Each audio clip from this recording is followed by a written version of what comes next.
All right, I'd like to call to order the Exeter Township Board of Supervisors meeting for September 11th, 2023. I'd like to stand for the pledge, and then right after the pledge, we're going to do a moment of silence to remembrance of 9/11. Pledge allegiance to the flag of the United States of America and to the republic for which it stands, one nation, under God, indivisible, with liberty and justice for all.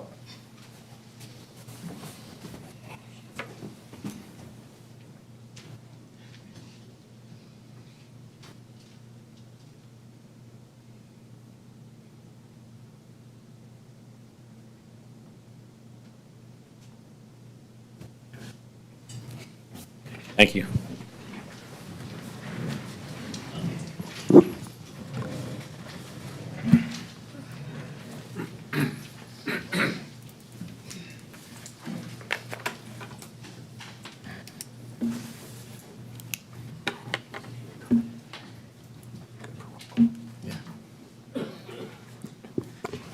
All right, you want to do roll call?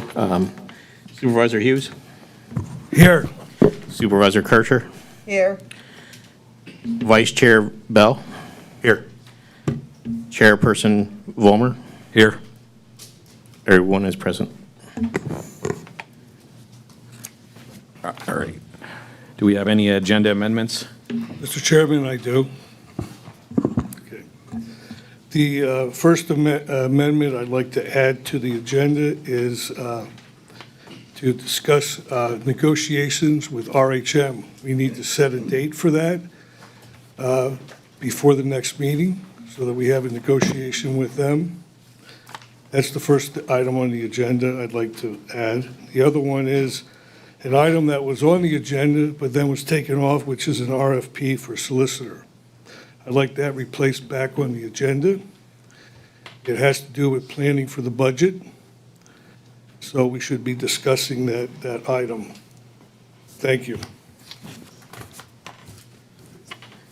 All right, Chad, I have a question. In reference to the RHM, adding that to the agenda, what's the protocol there? Right. So I was actually in the Commonwealth Court earlier today discussing the Sunshine Act in front of the court there. So in order to address an issue with an amendment, it has to be an item that is de minimis in nature, does not involve a contract, and does not involve the expenditure of funds. In my opinion, discussing negotiations with RHM is not a matter that would involve any of those things. So I believe it could be added to the agenda if the board so wishes. So the procedure would be a motion would have to be made. It would have to be seconded in order to add it to the agenda. If it passes, the public has to first, be allowed to have an opportunity to discuss the motion to amend. If it passes, it's then added to the agenda. And then at the appropriate time on the agenda, you can discuss that issue. Okay. I make a motion to set a date for us to negotiate with RHM concerning the any possible changes we could make in our current contract. Is there a second? So you don't want to negotiate with RHM? Okay, that's fine. That's not what the motion was for, Mr. Hughes. I don't hear a second. Right, so we'll put it on the next agenda. It's too late. Oh, okay, that's your opinion. That's not on the agenda, Mr. Howell. And what about my second agenda? So the motion was made, it was not seconded, so it has died on the floor. On your second one, Yes. the rest of the board asked Mr. Pearsall to take it off the agenda. So that's a majority of the board, because none of us feel that needs to be discussed at this time. Was that a vote that was taken outside the purview of the Board of Supervisors? No, Mr. Pearsall reached out to all of us, asked us if we seen anything on the agenda that we did not want or wanted to add. So must have been three people that took Actually, it you off. contacted me and you said that I unilaterally tried to tell our township manager to put this on the agenda. And I think Larry will attest to the fact that we discussed it, right? We discussed it. I didn't tell him to do it. We talked about the fact that we should put this on the agenda to prepare the budget, to get bids for the budget, because if you two guys lose the election, and the way it's going, it looks like you will, Mr. Schnee will no longer be here. Mr. Schnee will no longer be here, okay? And we need to know what in our budget, what it will cost us to secure another law firm that actually has a staff, okay? So this is prudent of us to do the planning. So I'm making a motion that you put, adjust the agenda to include an RFP for solicitor. Well, is there a second to that motion? Of course not. Okay, there's no second, that dies. Point of order, point of order.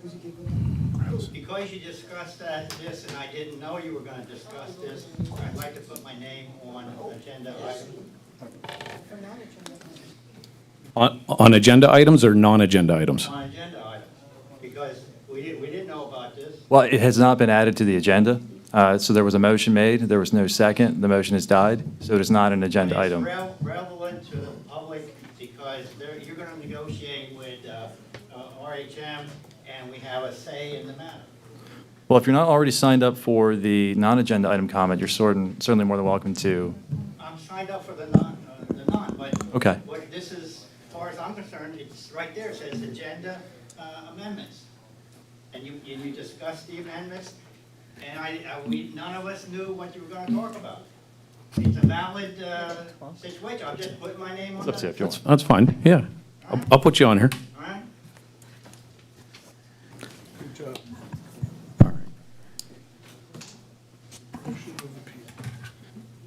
Any announcements? All right, we'll move on to public comments on agenda items. Donna Merritt, you're up first. Okay, thank you.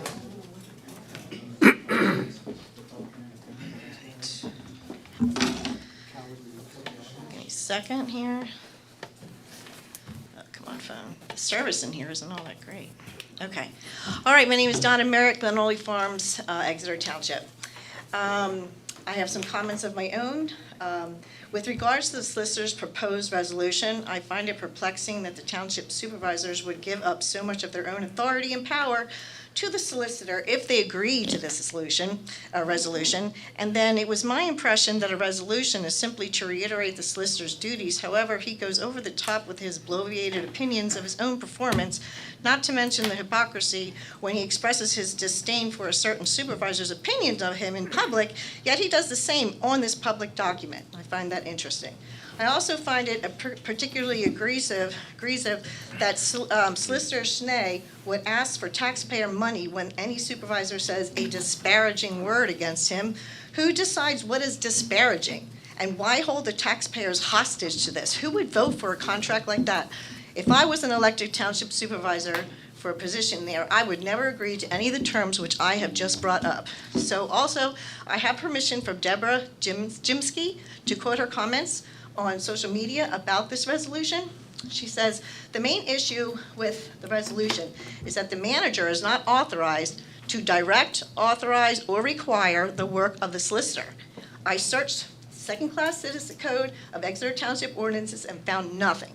The township is in a position right now where potentially all records or requests by the previous township manager for work done by the solicitor were not properly authorized, if not directly authorized by the board. Next, the solicitor cherry-picked verbiage from the second-class code, giving the impression that he can determine which legal issues he can pursue. He can only pursue legal issues after approved by the board. Here she copied the whole section of the code below. The words in quotes are those used by the solicitor in the resolution. She put them in multiple quotes so they're easy to read. 1102 establishes authority of the position, and section 1103 establishes the duty for the position. Individual township ordinances establish specific duties for the solicitor's position based on specific township functions needing a solicitor's assistance. So all duties are defined in ordinances. Ordinances establish position duties, not resolutions. If the township manager is now being given the authority to request services from the solicitor, wouldn't it be more appropriate to modify the ordinances of the manager, the duties of the manager? The potential does exist that the solicitor has performed duties since last year that were not predefined approved duties for the position based on the township ordinance. It appears that this is why he references only sections of the code at this time. So in respect, this document is a CYA type of document for all of those involved, the manager, the supervisor, 20 seconds. and the solicitor. I yield. Okay. Thank you. Thanks.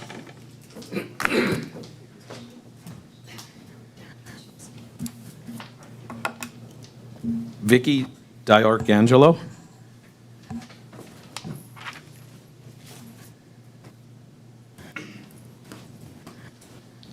Thank you. Vicki D'Arcangelo, Exeter Township.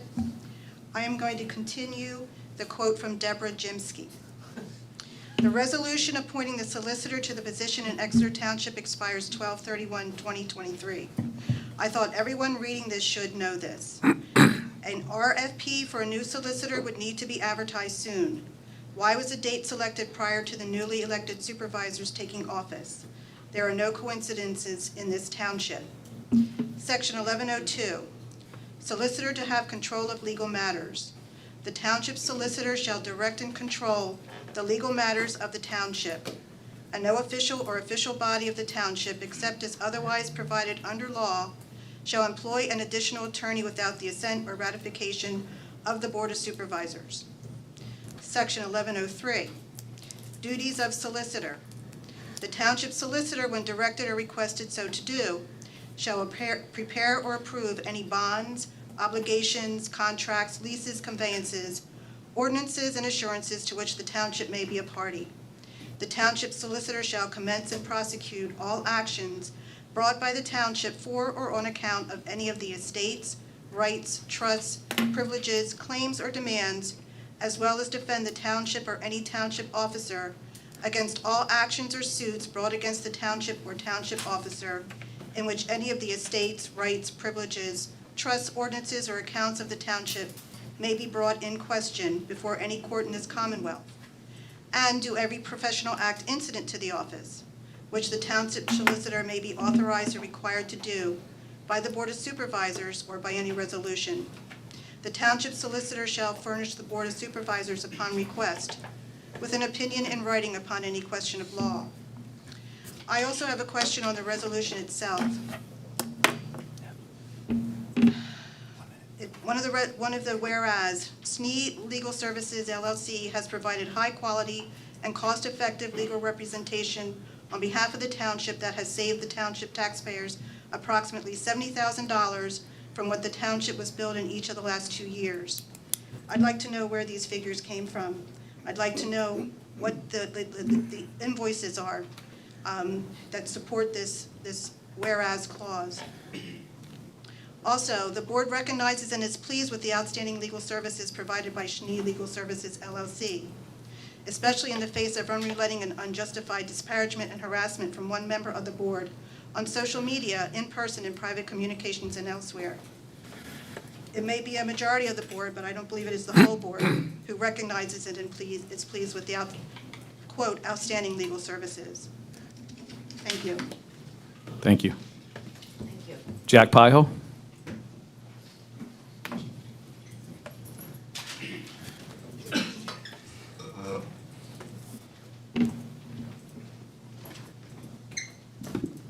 Thank you, Mr. Chairman.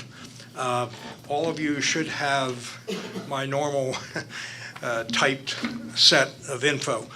Basically, and I'm going to just paraphrase the key items that I have on there.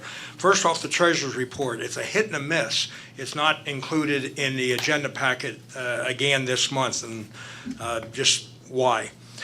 Under finance, the first one with the use of credit cards, I personally have a little concern that we're authorizing strictly Ms.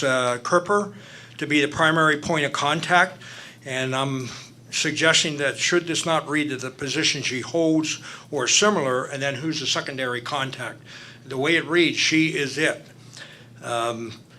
The resolution on the municipal obligation funding requirements, resolution posted says that the evaluation is attached covering the police non-uniform Teamsters. I cannot locate it on the website with the agenda packet. Maybe it was just an oversight, but I did not see it. Under Solicitor, and I think there are already some comments on that, reiterating the duties of the Township Solicitor. I had two comments on that. First is the BOS is the one that authorizes the attorney to perform services for the township. It appears, if I'm reading this right, and to the board, if I'm not, please correct me, is where a BOS member may communicate privately regarding legal matters that attorney in his judgment is authorized to perform such duties. Does the board, sure you want wording like this in the agreement? Just a question. I have a problem with it. Resolution 2023-40 is regarding time limits for the supervisor shall speak no more than twice the same day. Problem I have with this, it was 10 minutes. When I looked it up, it's now 5 minutes. And also, what happens if you have a debate? If you have a debate on a subject, can't the person or individuals debate that item back and forth? Just asking. And possible motion for legal action, there's an item on the agenda. What legal action can this board let the residents know what that is? It doesn't say anything. And the last item, the Chapter 360 of the Exeter Township Code, can the board clarify in more specific terms what changes are going to be made with speed limits, traffic, et cetera, et cetera? It's wide open. I don't know where we're going with it, but there's no additional description. And under general, I have two items. Can we have a brief description in the agenda for topics to be discussed? I've asked that before, just a little bit. And the golf cart policy was in there and it was removed, and I'm sure there was a reason why it was taken off the agenda, but it's not there. On the last one anyway, as of noontime today that I looked at. That's it. Thank you, Mr. Chairman. Thanks, Jack. Amanda Johnson? Hello, Amanda Johnson of Pond View Drive. I am here to just provide an update on my communications with the Office of Consumer Advocate and some information about the PUC and East Coventry Township. So I spoke with a representative at the Office of Consumer Advocates about our water issue here in Exeter Township, and they reviewed all of our sale information. They sent me some information for the residents, and they said that they will continue working with our residents on extreme cases with regard to billing issues to make sure that American Water is providing services at the tariffs that are agreed to by the PUC. We've had several residents that have reached out to me that I've kind of passed along to Senator Schwank's office, who's then forwarded them to the Office of Consumer Advocate to work out billing issues, payment plan issues, et cetera, with the resident and the entity. So I forwarded that information to Larry if you want to post it on the website, just so that people have that information. It consists of a flyer about the difference between an informal complaint versus a formal complaint, and then just some information about their offices. They are encouraging our residents to sign up for their hearing notifications so that if another township, which I was going to bring up, East Coventry, votes to sell their water resource, we are notified and have an opportunity to speak out against that sale in an effort to keep our rates under an extreme amount and to help that township not suffer what we're currently suffering. Additionally, a number of residents have complained to the PUC with regard to the billing cycle, and unfortunately the PUC has come back and told many of them that they can't do anything, but they've also encouraged us to file a formal complaint with the PUC with regard to that 28 to 35-day billing cycle, which is completely unfair. It leads to high bills. It leads to us being billed twice in 1 month. It's very difficult for residents to budget. So they've suggested, several of their investigators have suggested we file a formal complaint on behalf of the residents. Lastly, this evening, East Coventry Township is voting to enact an ordinance to sell their municipal wastewater treatment plant. Unfortunately, our residents likely can't speak at their meeting, and it's taking place at this time. But I'm asking if there is a way that if they do vote to enact that ordinance and take action to sell their wastewater treatment plant, that we formally oppose that sale because it will affect our rates. I don't have a listing of what the percentage of the effect will occur to Exeter, but if that sale goes through, we will see a rate increase as a result of it. That's all I have. Thank you. Thank you. Thank you. Sean Philby?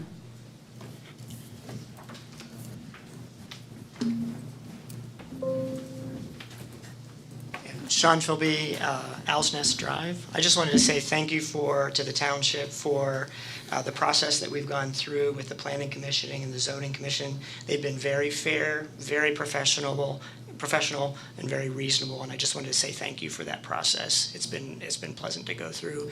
And Chief, I appreciate the partnership that we've had over 14 years that Chick-fil-A's been here. You guys have been the absolute best to work with. No, thank you very much. Thank you. Mark Koch? Chairman, I'll defer to the agenda item for the Exeter self-storage.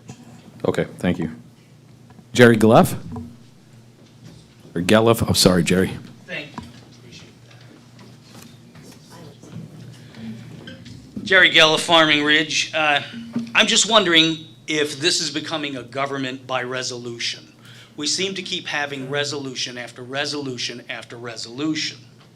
The latest one is the one you're addressing tonight concerning the propping up of the solicitor's ego. Now, the main points of this are that in taking up this resolution, you're spouting outright lies. Not even opinion, outright lies. In the resolution, you're claiming that he saved us money in legal fees.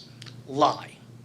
Last year, if you take out the ridiculous lawsuit that you filed against me, $13,000 in legal fees.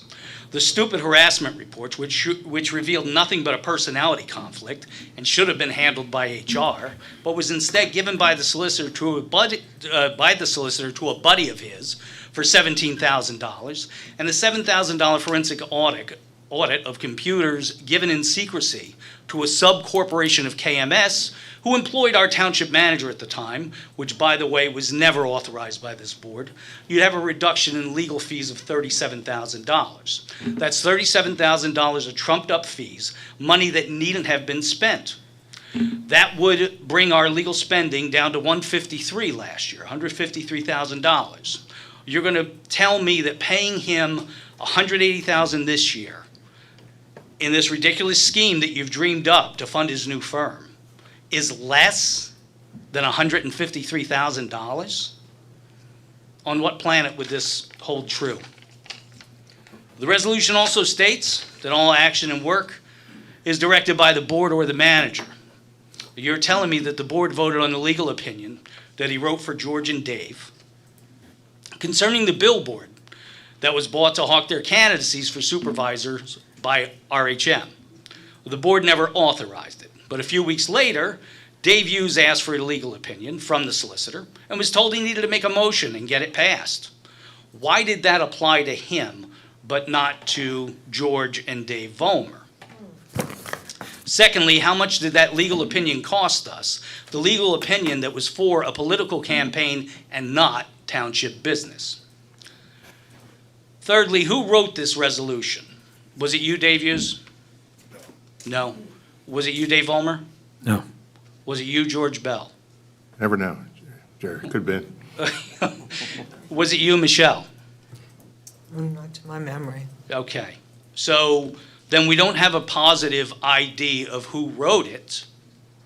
So what we must have is an immaculate resolution, one that came to us divinely and planted itself on the agenda after having not been written by anybody in this room. At least that they agreed that they did it. So I'm here to ask you to not pass this resolution. It's silly. It's dumb. It accomplishes nothing. And you need to start working for the people of this township, not for the solicitor. Thank you. Conrad Kaplan?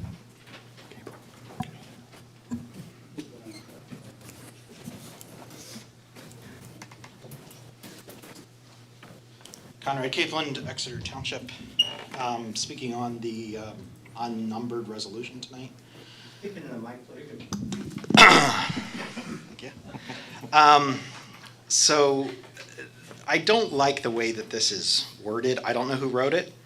But I think it's unfortunate that it mentioned Schnee Legal Services LLC as opposed to the solicitor. I think a resolution like this ought to be generic, especially considering that the solicitor's contract is ending soon, if that's not renewed. A couple of issues with what's written. It says that $70,000 approximately is saved versus the last 2 years. That's retrospective, and I don't think it's all that valuable. I think we should be looking at RFPs to see what it would compare to. Maybe it is a great savings over what could be offered next year or the year after. But looking back 2 years, especially when there were a lot of legal services that may not have been included in the contract that we have with the solicitor, it's really hard to understand where that number comes from. It just doesn't make a lot of sense to me, but even so, I'd like to see forward-looking numbers on that. Further down, it says the board is, one member of the board has falsely suggested that Schnee Legal Services LLC has performed work other than directed, authorized or required by the township manager or the board. I will say at least I have received threatening communications from the solicitor as Schnee Legal Services LLC this summer. I don't know that the board directed them. I don't know whether or not the manager directed them. If neither of them did, then I think that it's improper to say that falsely suggesting Schnee Legal Services performed work other than directed. Either he was directed to threaten me or he wasn't. So I'm curious to see, why we consider it to be false if you don't even know what legal services he's providing. I also think it's interesting that it says Schnee Legal Services to perform certain duties without defining what those certain duties are. The board reaffirms and recognizes authorized to perform such duties from the manager or an individual supervisor. It does not say individual supervisor. It does not say may ask the solicitor, and there's no expiration on this resolution. So at some future date, if this isn't repealed, recalled, whatever, I don't know what you do with the resolution. It's not an ordinance, so I don't know what the process is. But if he's not our solicitor anymore, can Mr. Hughes just ask him for legal services and they're pre-authorized by this resolution? If he's not our solicitor, but he's still Schnee Legal Services, anybody can ask him. The manager can ask for legal services. Also, it does not say legal services pertaining to the management of the township. So if somebody needs a will drafted, cease and desist letter written about their neighbor's smelly garbage pile, I don't know exactly what extent there is to that. I don't see any here. So I don't think that having a resolution about the solicitor is a problem. I just think this particular one is poorly written. Thank you. Thank you. Well, I think I wrote some notes, so why don't we just, we'll hit it all at the same time. William Snelling.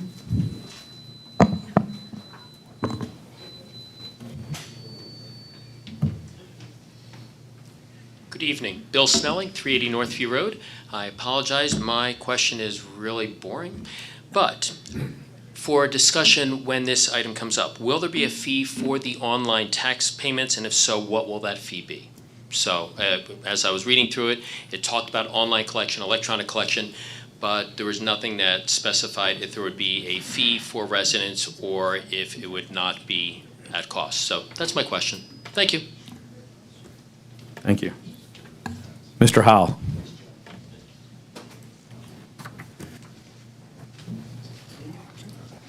Tom Howell, Post Office Box 4635.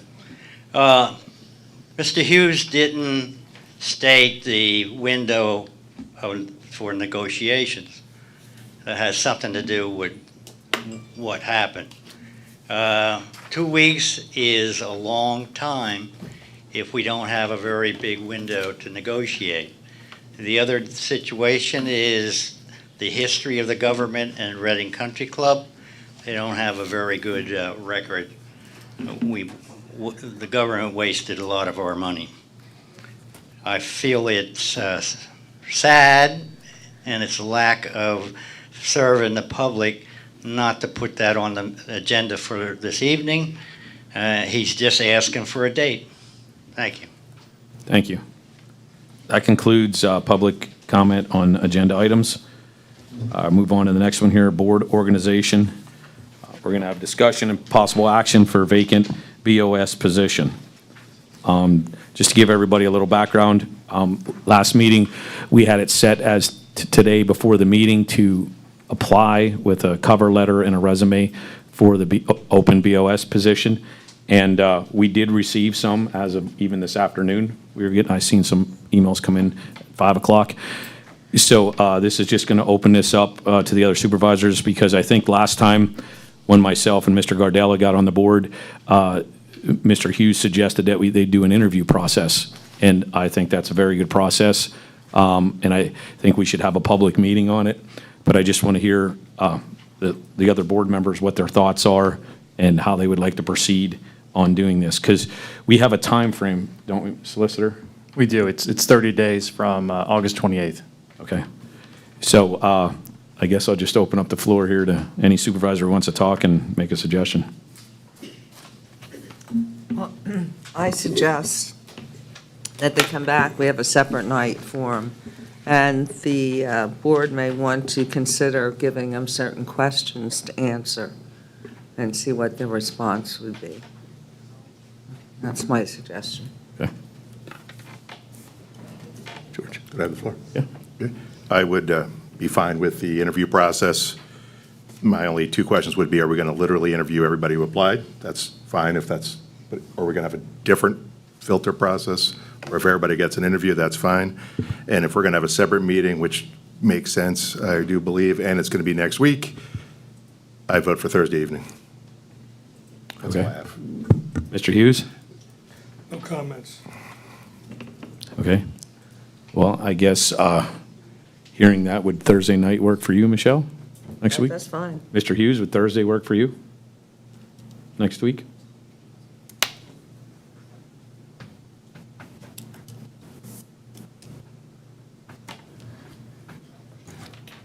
I don't believe this room's in use. What time? 6 p.m.? Would 6 p.m. work? Do you think that works? I mean, some of the applicants are in here. Would 6 p.m. be a good time, or should it be at? That's good for me. Okay. Okay. So, Sorry to interrupt. Yep. My sincere apologies. Do we just want to make sure with Larry that there's nobody else in the room? yeah, could we get I this room? believe that's, Yeah. I think Berks County might be in here. sorry, that's the other variable. Before you. Yes, I think the youth panel is in here that night. We can move them, though, to the Dunn Center. You can? Okay. All right, that sounds good. Well, I guess, do I have a motion then on this? Well, and Mr. Chairman, real quick, so if that's going to be a meeting that's going to be among a quorum of the board to discuss nominations, it's going to have to be advertised as a special meeting. So as part of this discussion, I think it would be required to advertise as well. Okay. All right, do I have a motion on this? I make a motion to have a meeting for the candidates applying for supervisor next Thursday at 6 p.m. For interviews. Do I have a second? That's fine, a second. Okay. Any discussion? I have none. Chairman, do you think we should have the date, announce the date of September 21st instead? Yes, sure. Do we have to amend that, Chad, or? No, it's fine. Okay. All right. All those in favor, say aye. Aye. Aye. Unanimous on that one. All right, so that, the candidates, I guess, Larry, you'll email the candidates? Yes, I'll email them Okay, perfect. for September 21st at 6 o'clock. Okay, thank you. All right. Maybe if anyone has any questions, they could get them to Larry too, on the board. Okay. There's any presentations tonight? I don't think there's anything No. on the agenda for that. All right, let's move to approvals. Do I have a motion to approve the minutes of August 28th, 2023? I'll make a motion to approve the minutes of August 28th, 2023. Do I have a second? I'll second that. Any discussion? Chairman, I have some discussion on this. Ms. Kirshner, I spoke just before you did, Mr. Hughes. Go ahead, Michelle. No, I just said I have none. Oh, okay, I'm sorry. Go ahead, Mr. Hughes.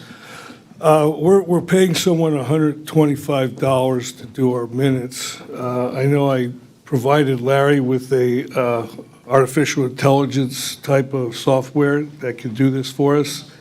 And all we have to do is implement one very simple thing, which I think would also help us help you manage the board meeting. And that is, when you recognize someone, it would be nice if you say the chair recognizes so-and-so. And that way, the artificial intelligence would identify who you recognized and who is speaking next. And we could do this with our minutes, and we could get a license for $700 a year that will also do the minutes for like the planning board or whatever other meetings that we have where we keep minutes. And this would cost about $700 a year. Here, in the last 2 months in our distribution, we've spent $250 just for 2 meetings of minutes. And we spent a lot more when we had Tucker Hall and when we had Mr. Schnee provide the minutes for us, much more than $125 in some cases.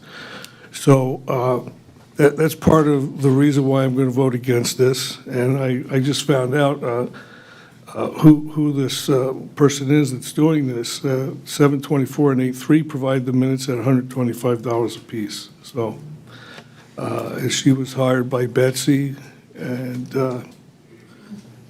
we should do better on these minutes. There's money that we're spending that we don't have to spend. So that's my comments on the minutes. Okay, did you have any critiques for the minutes this time, and did you turn them in? No, I have no critiques. Okay. It just doesn't You never, when I take the time to critique the minutes, you never change them. Yes, we did last week. That is rare. Well, It's rare. but I've only been chairman and been able to help this process get facilitated for I have 2 meetings no now. other comments, Mr. Chairman. Okay. So I'd just like to have a little rebuttal with the Chat GPT. I use it myself in some of my businesses, and it still requires a human touch. So that's a human staff here, which we're currently understaffed. Point So of it's order, gonna- Mr. Chairman. I'm speaking- I wasn't talking about ChatGPT. This is another artificial Okay. intelligence software. Any artificial software is going to still need the human touch. It's not fully capable, otherwise we're going to get a transcript. And in the past, Supervisor Hughes has despised the transcripts. So this is going to be a very challenging situation. I mean, at least now we're getting minutes that I feel are pretty reasonable. I mean, last meeting, Mr. Hughes even voted for the minutes. So at this time, unless the township manager has the staff available and wants this to happen, I'm going to vote that we just keep doing. Well, this isn't even a voting thing because we're voting on the actual minutes that happened from the last meeting, but I don't want to see any changes. So that's just my point of view and perspective on that. I don't either. I think they're very good. We haven't had the complaints that we had before, and that's it. All right, so I'm going to call the vote here. All those in favor of approving the minutes from August 28th, 2023, say aye. Aye. Aye. Those opposed? Nay.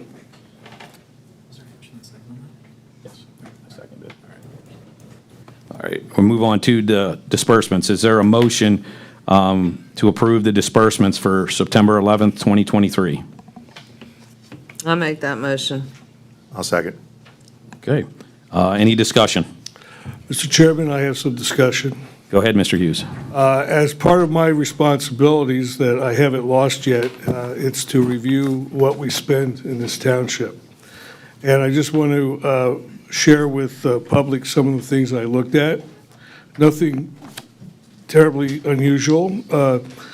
We have paid the Central Teamsters Union for their health care $37,821. I asked the question of how much this would increase with the new contract, and no one knows at this time. Also, from the Central Teamsters Union, their union pension, our contribution to them was $10,695 this pay period. And I asked how much will this increase with the new contract?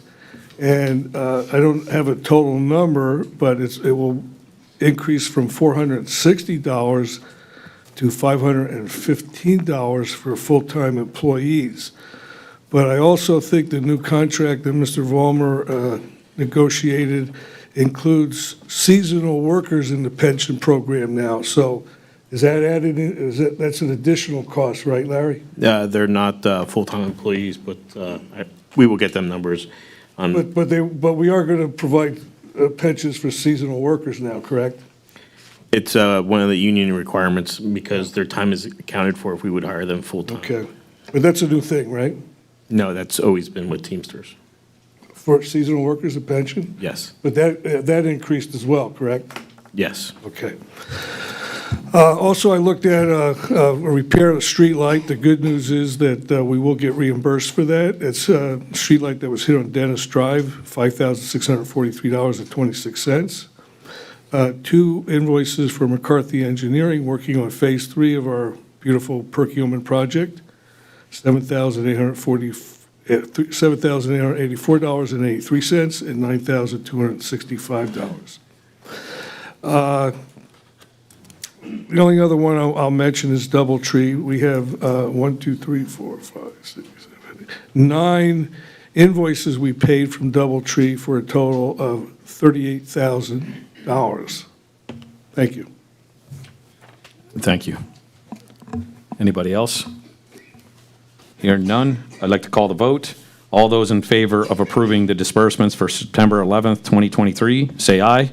Aye. Those opposed? Nay. All right, moving on to zoning and planning. I'm here, I guess we'll let, Yes, the first item this evening is to either approve, reject, or table the Exeter Self-Storage Land Development Plan. There's some representation. Attorney Cuckus is here this evening to answer any questions and give an overview. These plans have gone through our Planning Commission. The Planning Commission has recommended a final land development plan. And this evening, the applicant is here seeking the same from the Board of Supervisors. We did review their final plans. The only issues are just final plan issues such as signatures, execution of the improvements agreement, and execution of the stormwater management, the operation and maintenance agreement. This is outlined in our August 10th, 2023 review letter. Our recommendation would be, if the board does consider final plan, that these items be contingent upon that motion. okay. Well, I'd like to make a motion to approve the Exeter Self-Storage Land Development Plan contingent upon that review letter of August 10th. Is that correct, Joe? Yes, that is correct. Okay. Do I have a second? I'll second it. Any discussion? Hearing none, call the vote. Those all in favor of approving the Exeter Self-Storage Land Development Plan, say aye. Aye. Aye. Those opposed? 4-0 vote. Mr. Chairman, ladies and gentlemen, thank you very much for your time this evening. We appreciate it. Thank you. All right, we're looking for here a motion on the Chick-fil-A Land Development Plan? Yes, this is for preliminary plan approval. Chick-fil-A, I believe there's representation this evening.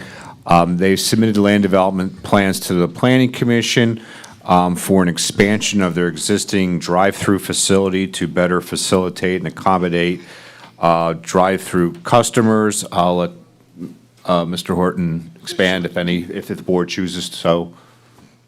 Good evening, Mr. Chairman, members of the board. My name's Tyler Prime. I'm with the firm of Prime and Tuvell. It's essentially what was just stated. We're seeking it's kind of a redesign of the existing Chick-fil-A, which is right up the road. It's a several hundred square foot addition to the building to allow the inside to be reconfigured.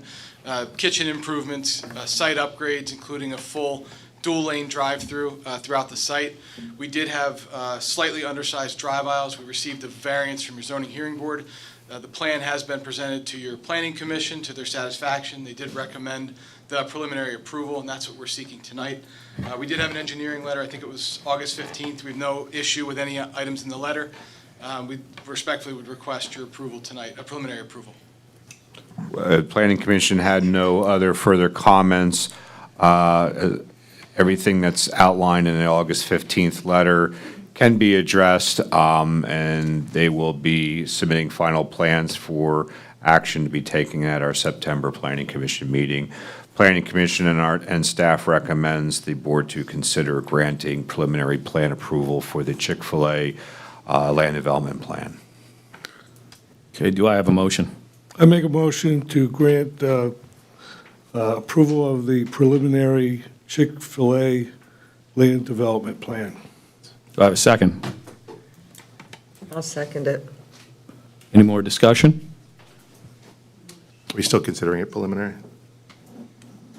Yes. Technically, we'll still consider it preliminary? Yes, Yeah, yes. Because they're going to do the final. They're going to submit final, and we'll have them scheduled for the Planning Commission in September so that we can have action for final in early October, our first meeting, if the board chooses so. Perfect, thank you. I have no other comments. Okay, I'm going to call the vote. All of those in favor of approving the Chick-fil-A preliminary land development plan, say aye. Aye. Aye. 4-0 vote. Thank you. Thank you. Thank you. All right, we're looking now on a possible motion for ordinance 2023-853, amending the open burning ordinance. Hey, Mr. Chairman, if I could speak to that, and I'll speak as well as to the acre ordinance there. Both of these relate to an Acre Act complaint that was filed against the township last year. We ended up going back and forth with the Pennsylvania Attorney General's office in a very cooperative relationship to come up with language that both complies with the statutory language that's out there in terms of acre, as well as, respecting the rights of the farmers in our community as well. So after having the Planning Commission review this and having the Attorney General's office review this, I'm pleased to present these two ordinances here tonight, one to amend the open burning provisions as well as to amend the acre ordinance as well. The only revision from the published open burning ordinance was received today, where there's no longer a requirement to notify Berks County DES when it comes to any open burning that's not of an agricultural nature. Okay. Do I have a motion on this? I make a motion to approve. Second it. All right, any more discussion? Call the vote then. Those all in favor to approve the ordinance 2023-853, amending the open burning ordinance, say aye. Aye. Aye. Aye. Those opposed? 4-0 vote. Next, we move on to a motion for the ordinance of 2023-854, amending the acre ordinance. Could you speak to that, Solicitor? Sure. Then this also relates to that acre complaint with the Pennsylvania Attorney General's office. With these languages, the language changes that are recommended here that have been signed off by the Attorney General's office, this will resolve the acre complaint against the township. Make a motion to approve ordinance number 2023-854, amending the acre ordinance. Do I have a second? I could second that. Any more discussion? I do, Mr. Chairman. Go ahead, Mr. Hughes. I'd like to be refreshed on what the complaint was against the township for this issue. So with respect to the acre complaint, I'll pull it up here.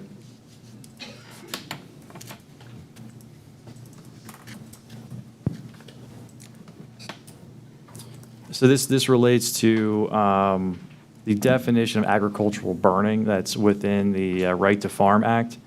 So with the acre ordinance, there are various definitions within the Pennsylvania Right to Farm Act, as well as the Nutrient and Odor Management Act and various other regulations that accompany it. So what we had in our current ordinance as it exists right now was a more stringent definition of concentrated animal feeding operation as well as concentrated animal operation. And under the case law out there, we cannot have a more restrictive requirement than that's set forth under the state law and regulations that are out there. So I don't know if that answers your question. I don't know if you have anything. Oop, I put my own timer on. It does. I also want the public to understand what we were dealing with, so. All right, any other discussion? If not, I'll call the vote. All those in favor to approve the ordinance 2023-854, amending the acre ordinance, say aye. Aye. Aye. 4-0 vote. Moving on to administration. Looks like we're looking for a motion to trade in, dispose of obsolete broken laptops and towers, 2 of those for new equipment. Larry, can you speak to this? Yeah, as you can see, we have 2 laptops that used to be at the board table here that are no longer functioning. The charger itself is broken. We can't get parts for it. And plus, we found in our server room that we also have some other equipment that we should get rid of because it's outdated. So I was just looking for permission to dispose of old equipment. And plus, we did get a purchase for new laptops for the boardroom. The price is $700 per laptop. I didn't know if that's something the board wanted to look into. If we did, it was normally 10 laptops we had for the boardroom, which would be $7,000 if we did that.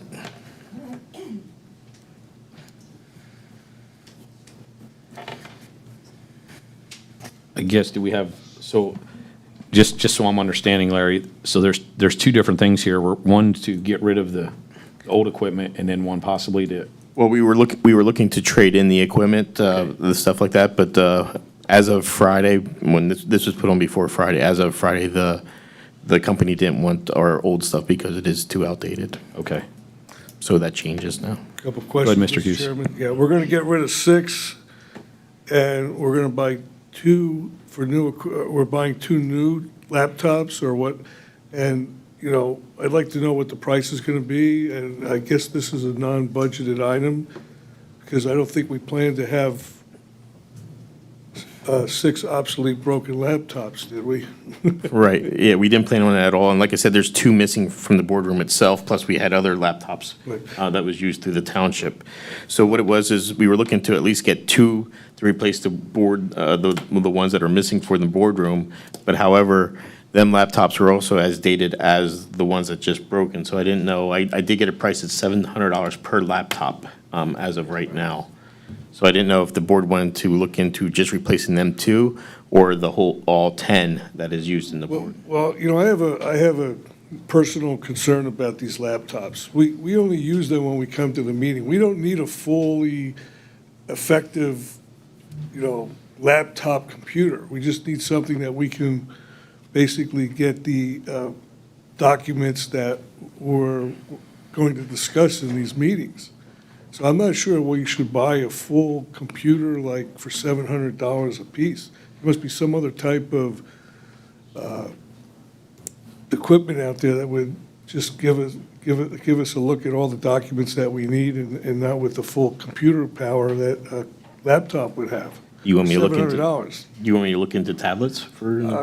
If it's cheaper, I mean, I want to, I'm assuming this is a budgeted item, or not, is it? No, it's not budgeted, but it's Not two laptops that broke that wasn't expected, so. And I understand that, these things happen, but remember, I spoke at the last meeting that we exceeded budget line items, and our decision last year was when we exceed the budget, we have to come in and explain why, and then if we know we're going to exceed it, it should be presented what's happening, what the cost is going to be, in addition to what we actually budgeted for it.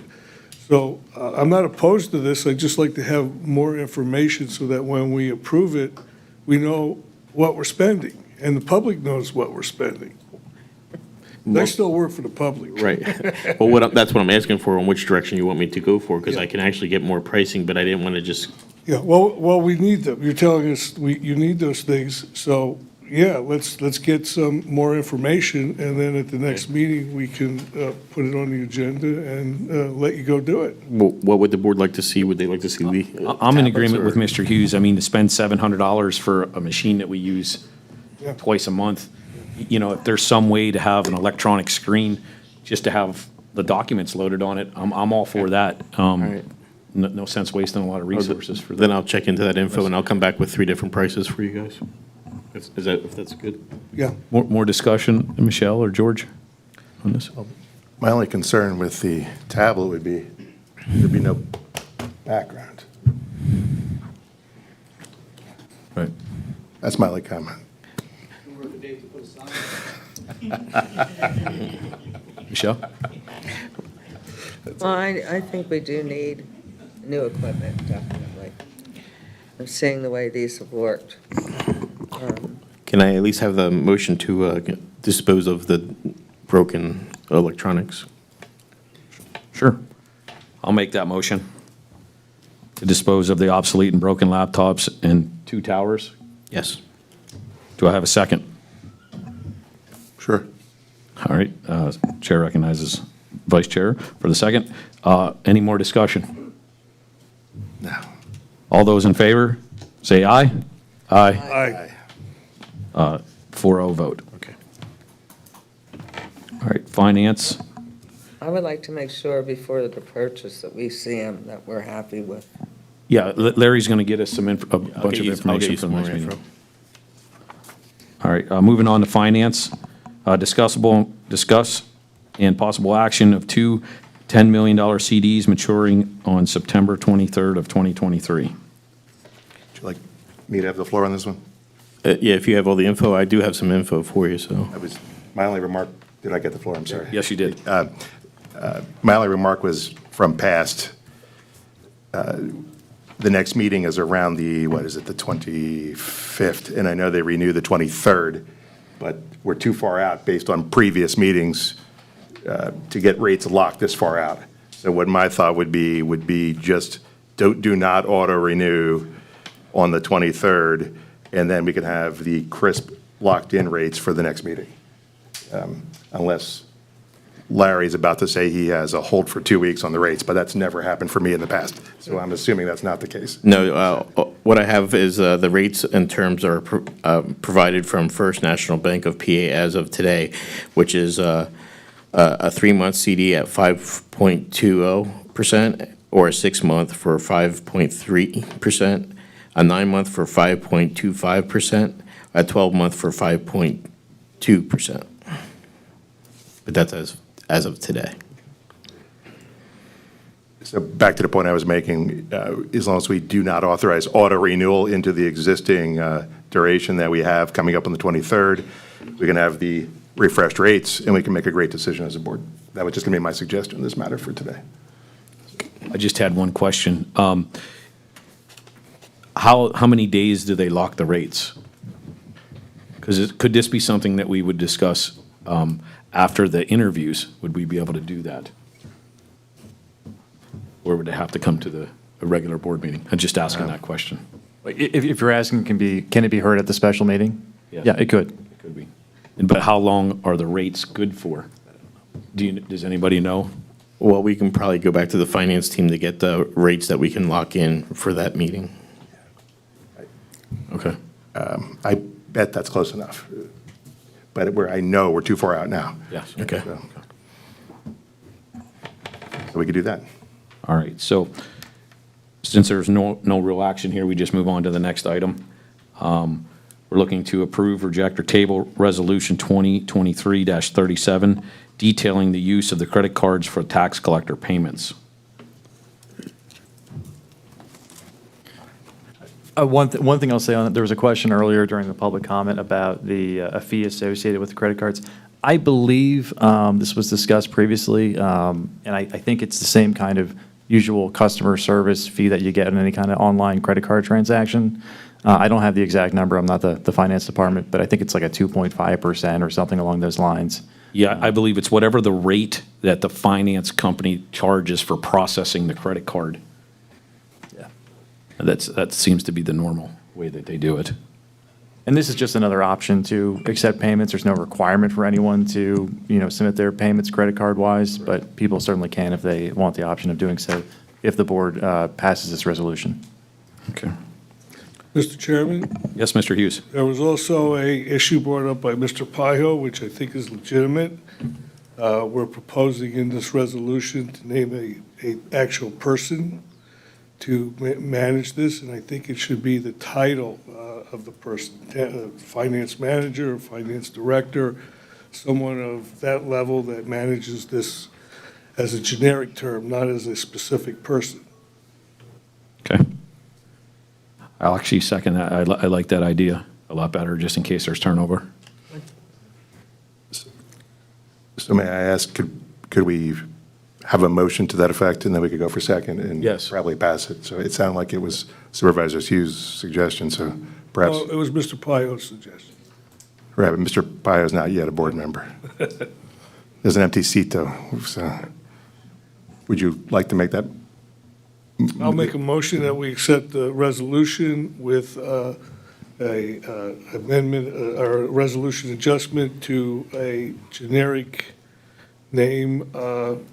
What are we now? We just have assistant finance directors now, right? It should be the finance manager or someone. We have, what's that? We What's have Christina's title? a finance director. Finance director. All right, the finance director will be responsible for this credit card process. Okay, and do I have a second then? Mr. Bell? Yes, I would second that. All right, any more discussion on this? All right, hearing none. Those all in favor of approving Resolution 2023-37, detailing the use of credit cards for tax collector with the amendment of the job title versus a person, say aye. Aye. Aye. Aye. Aye. Sorry, Mr. I Hughes. just go want to ahead. make sure, do we agree that in this resolution, that there's going to be some talk about how the credit charge is applied? It's going to be on the onus of the person who uses the credit card, right? We're not. Correct. Right, yeah. That's going to And be, that's in the resolution, okay.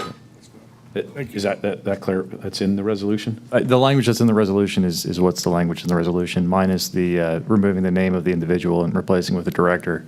So to the extent the board wishes the resolution to be different, certainly can be amended to include that language. I think it's right here. I just want to verify that, Mr. Hughes. Yeah, I mean, we should be clear that you use a credit card, that's an additional charge.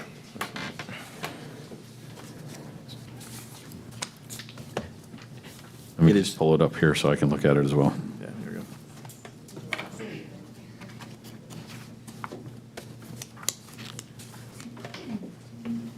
Right now, the resolution's pretty generic because I assume as this process gets up and rolling, there could be fluctuations in what the percentage and rates are that will be associated with it.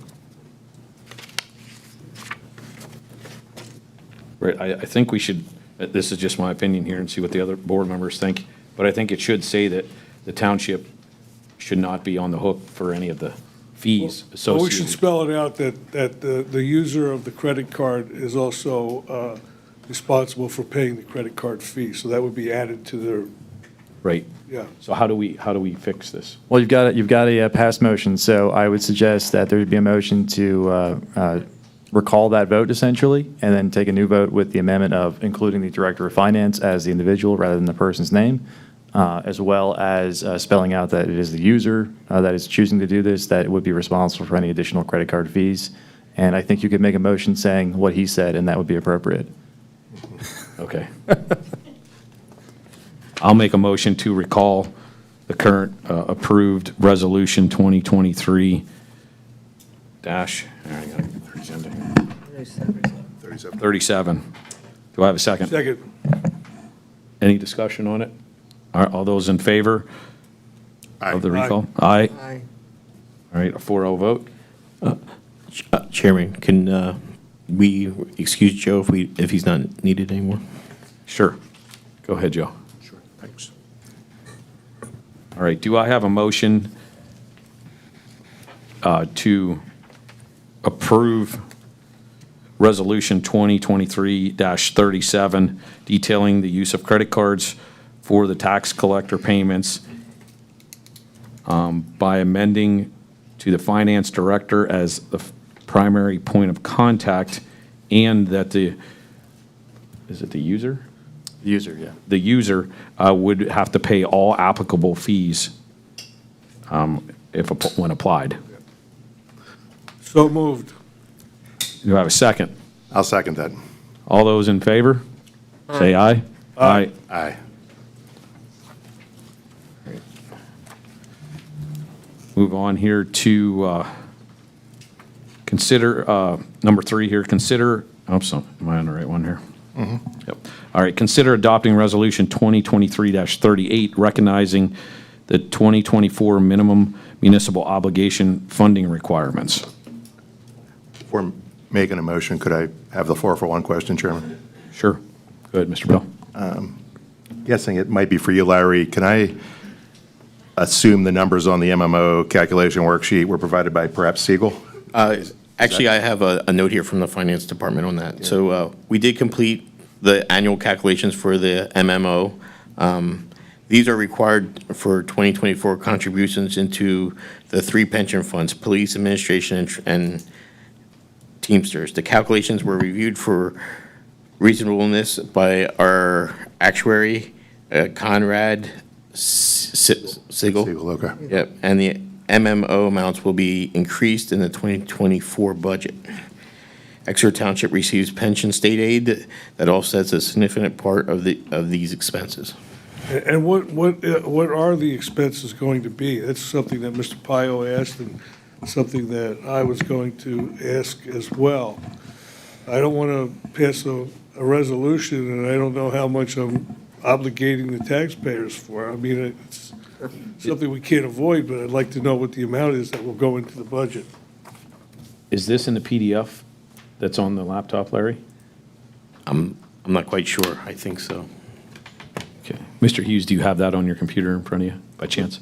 What? They have the minimal municipal obligation. I'll just read, line 1 is the normal cost percentage. I'll just read down them.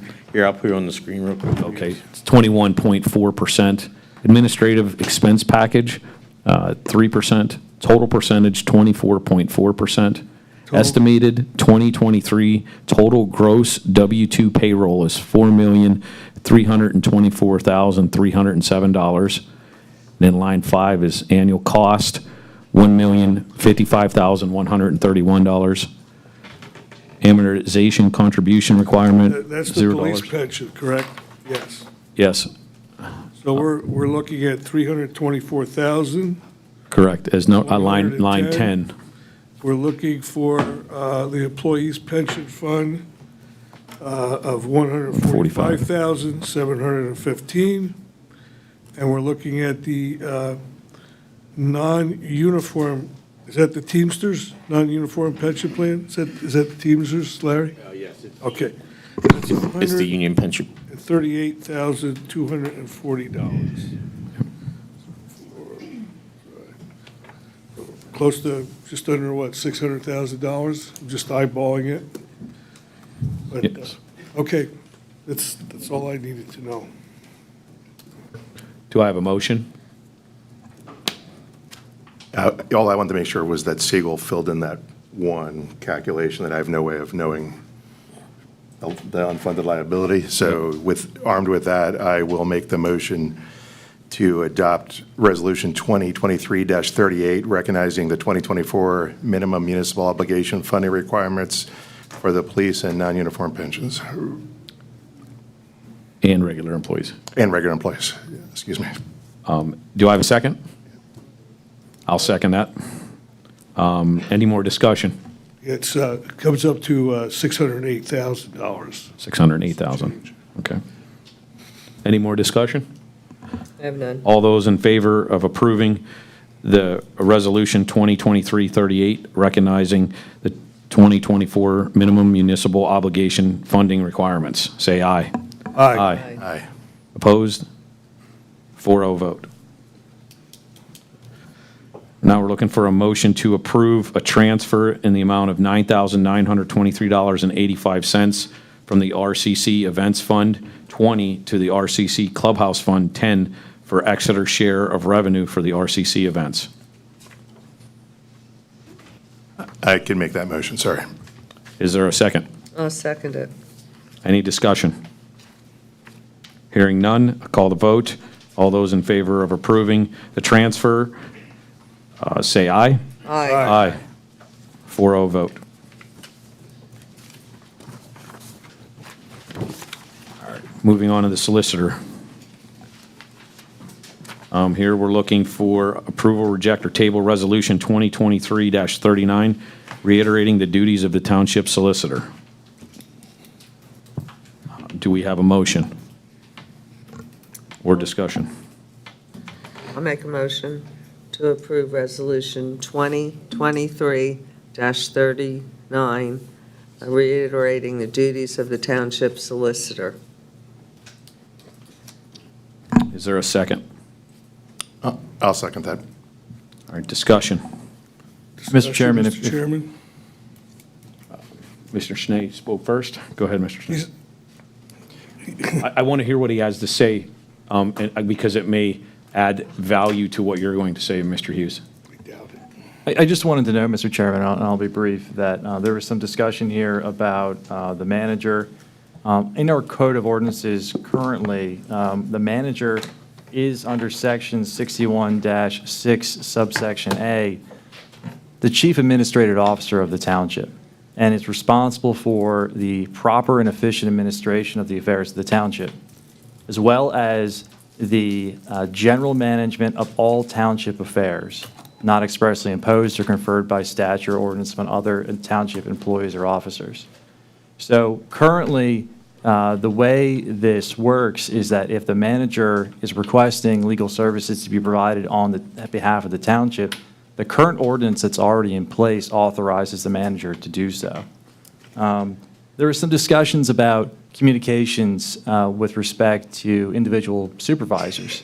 The way it works is with the attorney-client privilege relationship, the importance of that is that there are free and frank, open conversations that you can have with your attorney when there's an attorney-client relationship, so that you can get legal advice and provide information necessary for obtaining that legal advice. When you represent an organization, my client here is the board. It is the township itself. It is not individual board members. The individual board members are what's known as constituents under the rules of professional conduct. So I do not have an attorney-client relationship with any member of this board. I have an attorney-client relationship with the township itself, the board itself, as an entity. What that means is that there are attorney-client privilege communications with these officers and with employees of the township that are protected under Rule 1.6 of the Rules of Professional Conduct. And so what we just want to ensure is that when there were questions raised at the last meeting about authorizing different actions and communications, that everyone understands is on the same page about what a solicitor does and what the scope is of the attorney-client privilege relationship. So I think, while I think this resolution is a bit unnecessary, it's certainly a supervisor asked that it be done, and so here we are. I have a couple questions. Go ahead, Mr. Hughes. Did you say a supervisor asked for this resolution to be done? That's correct. It's the board that makes those decisions. No one of us supervisors can unilaterally ask you to do a resolution. Did you write this resolution? One of my responsibilities as township Can you solicitor. answer my question? Did you write the resolution? One of my responsibilities Did is you write the resolution? Let him finish, please. I don't know if I ordered the code red either, but I'm asking you a simple question. I don't want to debate it. I don't want to hear what you have to say. I want to Did give you an write answer. it? As the township solicitor, one of my responsibilities is drafting contracts, resolutions, dealing with employment matters, labor issues, and a variety of other matters. Did you write the resolution? This resolution is one of the resolutions I've written, correct? Okay, very good. So, an individual supervisor cannot ask you to do this. This should be something that the Board of Supervisors should have discussed and should have directed you to write a new resolution. Because this resolution has a lot of flaws in it, and I don't have to reiterate it. I don't, like we have to reiterate your job duties, but the people in the public came up here and they expressed quite a few of the opinions that I hold regarding this resolution. Thank you, Mr. Chairman. That's all I have to say. Do you have any discussion, Michelle? No, I'm fine with it. Mr. Bell? I'm good. I'm going to bring some stuff up here because I heard a lot what the public said on this. And I do have some questions pertaining to it because I don't know if it was Mr. Gelliff or Mr. Pyho that said, it should be a solicitor, not Schnee Legal Services. So, you know, hearing that, I think that's a really good point, just to keep it more generic and more, you know, factual to the, you know, to the document. You know, I'm still learning here, so I'm trying to learn and figure out how to navigate this Board of Supervisors position. And whenever I hear something that makes a lot of sense, you know, I'm going to try to bring it up because it makes more sense. And then also, too, does the resolution hold to go in perpetuity? You know, a gentleman said that in public comment. I just want to verify, does this, you know, resolution as it stands currently, does it go on forever? Or is there an end date to it? Or how would someone know that? I guess that's my question. Right, and there's no automatic end date. Certainly, if Schnee Legal Services was no longer representing the township, that would be an effective end date there. To your point about changing it from Schnee Legal Services to a more generic solicitor thing, I think there's parts of it that could be done. My suggestion would be, if that is the will of the majority of the board, that we take another crack at drafting and revising some language. Okay. Me personally, I would like to see that, but I didn't make the motion or second it, so asking my colleagues. I'm fine with the language. Mr. Bill? Just call the vote, it's going to take 3. Okay. Would be my suggestion, I'm not being. Yeah, no, that's. That's my Okay. suggestion would be to call the vote. If we don't get 3, we have a plan B. Gotcha. Would be my respectful Okay. consider. Perfect. I Okay. didn't mean to be short. No, thank you. So, all right, I'm going to call the vote then on the approval of Resolution 2023, let's see here, I'm sorry, Dash 39. -39. All those in favor say aye. Aye. Aye. All those opposed, say nay. Nay. Nay. So the motion fails. Question. Do we have to make a motion to readjust this? You know, since I want to do this the right way. Sure. So what's, Well, I would just say, with the motion failing, if the board desires to have it on the next agenda, it'll be on the next agenda, and there's no need to formally vote to table it or anything along those lines. So I'll send a new draft resolution over to the board. Okay. Board can weigh in between now and the next meeting, and it'll go one way or another. okay. Mr. Chairman? Yes, sir, I have a Mr. question. How did this get on the agenda? I asked two items to be on the agenda. The only 2 items I asked to be on the agenda this year, and I was rebuffed. This guy writes a resolution that he wasn't asked to write, by one supervisor, okay, and he gets his resolution put on the agenda. Well, I'll tell you how it happened, if you would like to hear. Go ahead, I'd like to hear it. I asked Mr. Schnee to write this for clarification on what the township solicitor does. Mr. Bell and Ms. Kirschner didn't have a problem with it, so it got on the agenda. Your items that you asked. So you voted outside of the board to have him Well, directed? I didn't vote on it. I didn't know They what looked at Bell it. Said they agreed with you. No. If they agree to see it, just like we disagreed with yours, we all 3 told Mr. Pearsall that we didn't want it on the agenda. So we're allowed to do that. So I don't know why you're making accusations that are Can you point to unfounded. me in the law where it says you're allowed to do that? Because I haven't seen. There's no Sunshine Act violation when the township manager sends us something and we give him our opinion. Okay, so we'll move on then. Hell of a way to run the township. All right. You're wrong, David. I didn't hear that. I said that he's wrong. Did you hear that?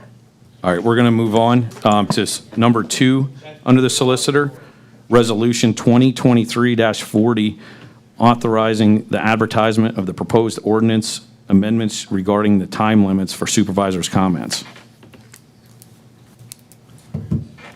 I'd like to move that we approve said motion. I'll second it.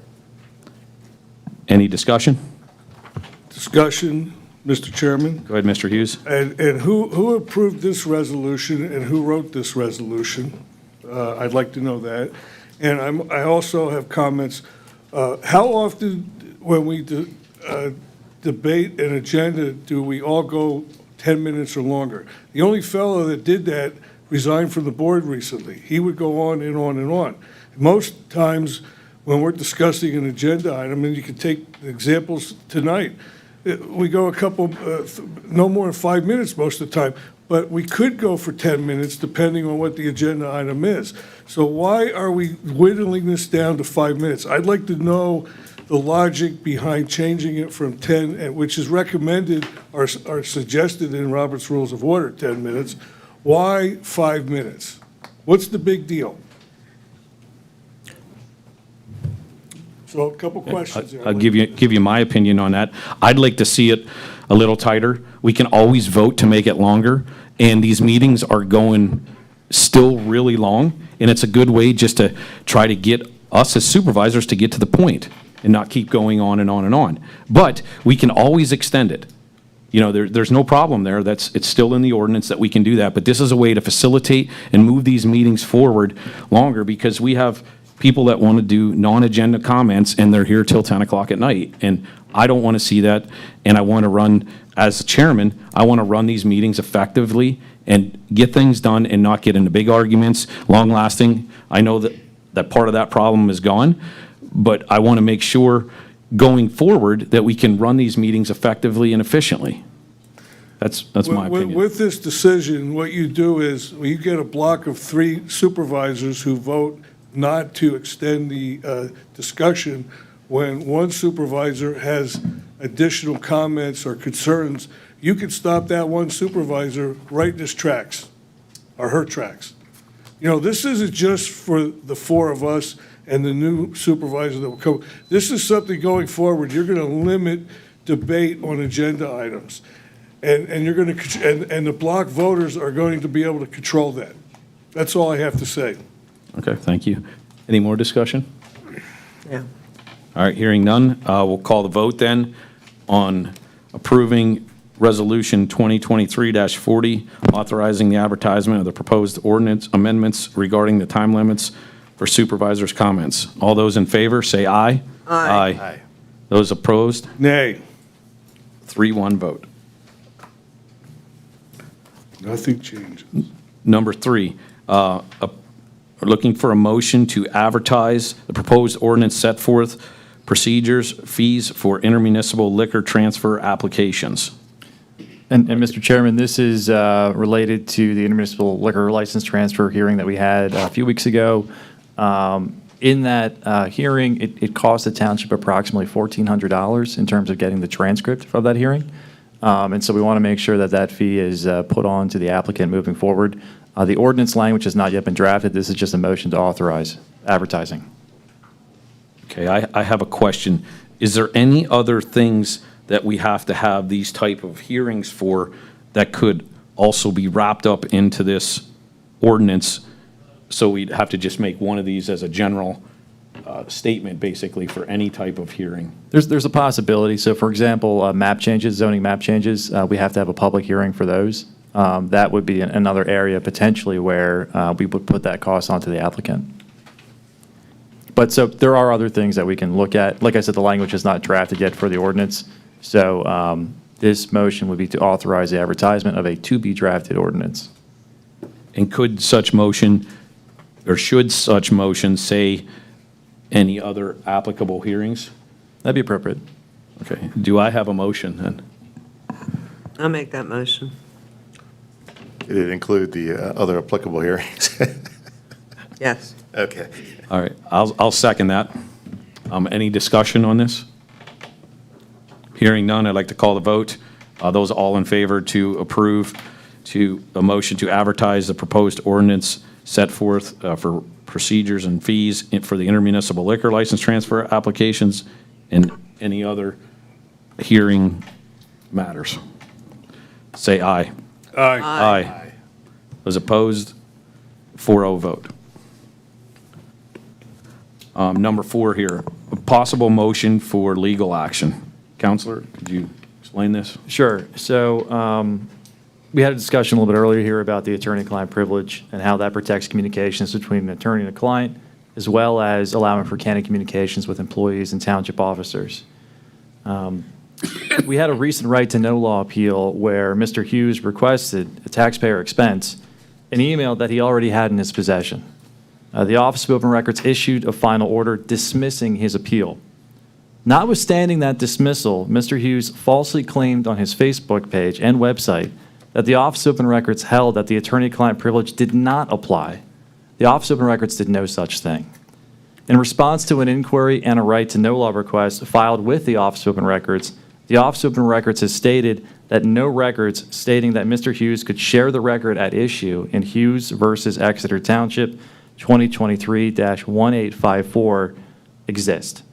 In other words, the Office of Open Records did not say that Mr. Hughes could share privileged communications online. I have a copy of this response as well as a final order, and I'm happy to share that if desired. Mr. Hughes has now shared this privileged communication, which bears a notation that it is subject to the attorney-client privilege in bold letters at the top of this email on his website and his social media page. Additionally, in 5 other right-to-know law appeals filed by Mr. Hughes has provided additional privileged communications as part of the public docket to the Pennsylvania Office of Open Records. This is no way to run a railroad. This is no way for the attorney-client privilege to be respected. Because of the disclosure of the township's privileged communications, and the township is the holder of the privilege, the township has the potential ability to seek injunctive relief against Mr. Hughes, as well as possible other causes of action. I would like to make a motion that we file for injunctive relief for Mr. Hughes's releasing of privileged communication. I'm looking for a second. I'll second that. Any discussion? I have none. All right, hearing no more. Let's call the vote. All those in favor, say aye. Aye. Those opposed? Nay. Okay. Mr. 4-1 Chairman, vote. as a result of this action that you're taking, I request counsel be provided to me by the Exeter Township. Mr. Schnee cannot represent me since he's bringing an action against me. Thank you. Mr. Hughes, I believe that this would be done in your personal capacity, not against you in your capacity as a township official. I disagree with that. You have a responsibility, the township has a responsibility to defend me in these cases. In this Now, if you don't do that, particular it could context, result your in- Facebook page nor your website are authorized by the township, and they're not part of your official duties. I'm not going to debate with you, Counselor. You've been after my butt since you've gotten, since you were associated with this township. You constantly attack me. All right, we're going to move on. Yes. So, number 5, motion to advertise proposed ordinance for changes to Chapter 360 of the Exeter Township Code of Ordinances. I'll make that motion. All right, is there a second? I'll second it. All right, and discussion.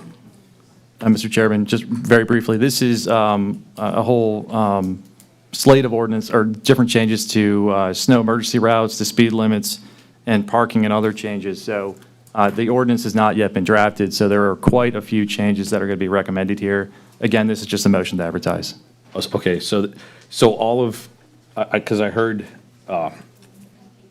residents talk about, there was a lot of vague, information in this. And before we approve this, we'll have all of those details outlined, and then people can speak to that. Correct. We know exactly what we're voting on. This is just for you to draft the ordinance. Correct. And once it's drafted, it'll be advertised. It'll be put in the newspaper for folks to see. We'll also have copies available here at the Township Building as well. I believe we likely also, well, we'll definitely have them with the agenda for any upcoming meeting as well. So the public will have advanced copies moving forward, once it's drafted. Okay. All right, any more discussion? That's all I was going to say as well. It's just an advertisement. Yep. Okay. All right, hearing none, I'd like to call the vote. Those all in favor to approve the advertised proposed ordinance changes to Chapter 360 of the Exeter Township Code of Ordinances, say aye. Aye. Those opposed? Aye. Was that an approve or a nay, Mr. Hughes? I approve the Okay. changes. Thank you. All right, number 6, Solicitors report.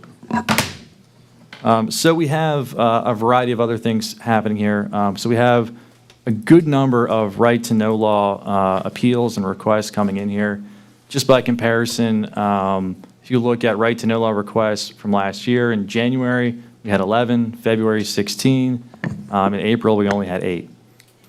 Looking at where we are now, in June, for example, we had 48 right-to-know law requests filed, 16 of which were from Supervisor Hughes.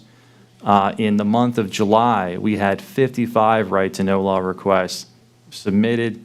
21 of those were by Mr. Hughes. In August, we had 15 right-to-know law requests filed. 2 of those were by Mr. Hughes. Currently, in front of the Office of Open Records, I believe we have about a dozen different right-to-know law appeals involving Mr. Hughes right now. So that is taking a significant amount of Township's time and resources here. So one of the things I did is I broke down what our costs were to get a really good sense of what our billing is. So in August, I billed the equivalent of 88.6 hours of work for the month of August, and that equates to $19,175 at $215 an hour.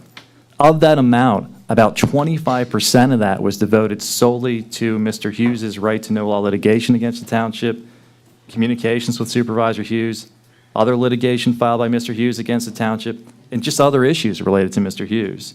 And by comparison, for the other 4 supervisors at the time, including Supervisor Gardella, combined, I spent only 8.7% of my time. So what you're looking at is just between Supervisor Hughes, you had about $5,000 worth of the township's time devoted to him versus about $1,600 devoted to the other 4 supervisors combined. I've asked, there's been a couple of things on social media as well here. Supervisor Hughes did ask me to mention that there's a 2007 eminent domain case where there's a status conference scheduled for Wednesday of this week. This involves roadway improvements made at the intersection of 422 and 47th Street that have long since been completed. And my recommendation is to withdraw this action. I wanted to bring that to the board's attention as well. So there's a couple of items on social media that I just wanted to address. There's been a lot of talk about timesheets I've seen for some reason. I just want to reiterate that I'm a contractor. I'm not an employee of the township. I don't clock in. I don't clock out here. I have my own company, my own business. I do submit monthly legal invoices to the township. The township gets those once a month. I normally send it on the first day of the month. I didn't do it in July because I went on vacation for a couple of days. So those invoices were submitted on July 6th and then on July 10th as well. The township received them all in those days. So in terms of Section 607, subsection 3 of the second-class township code that I believe was referenced by the supervisor, that deals with employees. It does not deal with contractors. It specifically says employees. There's been some communications just related to these communications here. So there's been some allegations of overbilling by Supervisor Hughes. I've asked repeatedly to provide some information related to that. I sent you an inquiry on July 26th. I sent you another inquiry on August 29th, another email on September 3rd, just to ask for any kind of factual information to support your claims of overbilling. And I've yet to receive a response to those inquiries, and I'm hoping tonight you'll be able to shed some light on that information. You will get a response when I submit my complaint to the... I also wonder is when Supervisor Hughes has also really oddly alleged on your website that my only experience is clerical work. I'm not really sure where that comes from. I've been practicing law since 2009. I don't know if it's funny to you. I mean, maybe it is. I worked for law firms. I've worked for governmental agencies. I've argued cases in front of the Pennsylvania Supreme Court. Are you litigating me tonight, Solicitor? I think you've had... This is not a debate session, Mr. Hughes. Well, then what are we doing? He's giving his solicitor's report. I just don't understand how, Mr. Hughes, you arrived at this conclusion. This is harassment. I'd really appreciate some factual information to support your claims here. You've also accused me a couple of times of somehow violating the, quote, attorney's code of conduct. I think you're referring to the rules of professional conduct. But I've yet to receive any kind of communication or explanation here, despite my repeated requests as well. Among other things, you've also stated that I am, quote, spreading outright lies and defamation about you and your family, and that I've made, quote, veiled threats about your family that are mob-like tactics. I honestly have no idea what you're talking about, sir. The only family I know of is your dog, Tucker, and I'm sure he's a good dog. And you could tell him I said that. And so that's my solicitor's report. I think we Move on had to a Public report Works from here.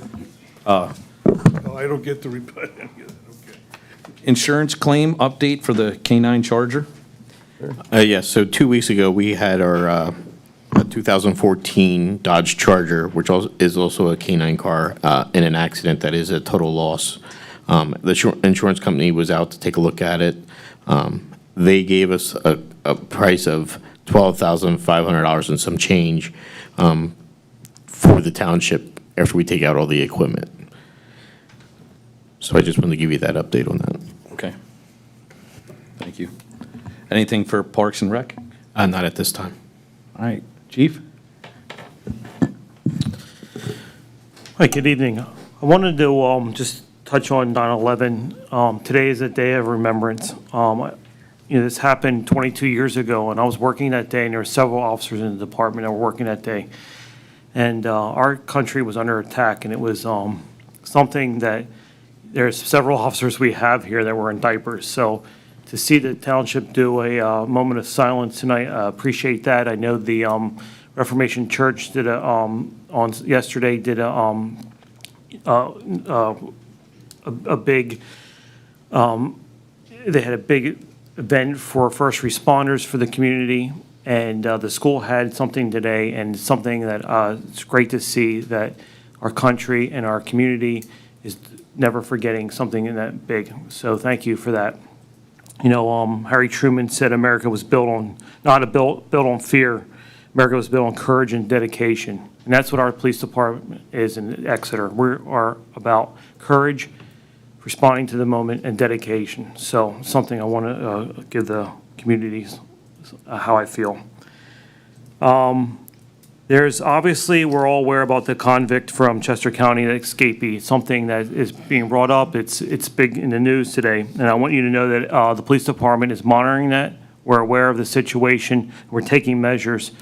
We've already contacted the schools and some businesses in the community to make sure that they're secure during the day. And, I think that the community needs to be, this is something where the community to be vigilant about their surroundings, looking around and understanding that they should make sure their home is secure, their sheds, their cars, and the buildings, because this is the only way this person can get around or survive. So just be something to be aware about, and if there's any sightings or anything that you think, contact us and we'll be all over it. I came into work this morning, and one of the first things I asked the guys, they said, hey, any information about the escapee? And it said, I have to laugh, they were like, I hope he comes into Exeter, because they would go full force and get him. So something I'm really proud of. That's how they look at things, and I would have all the confidence if that would be the case that we would apprehend him. I saw Mr. Philby come in here tonight and say about the partnership with the police department. That's one of our core values, is partnership, and we have a fantastic relationship, and they do a lot for the community. So it's great to see those things were approved, and they're just really good people there, so thank you. Thank you, Chief. That's all I have. All right, Reading Country Club. I have nothing. Okay. Monthly reports, the sewer AR for August 2023. Jennifer? Is this the Reading Country Club report? No, the monthly reports for the sewer Well, I have AR. something on the Reading Country Club. May I speak? Well, yeah. If any of you noticed down in the lobby, there was a handout there, just a summary of the new recent activity. I update this when it happens. So as you know, the board approved the transfer of $9,923.85 to the Fund 10 from Fund 20. So year-to-date, we've earned $88,513.73. We have paid Doubletree $431,246.18.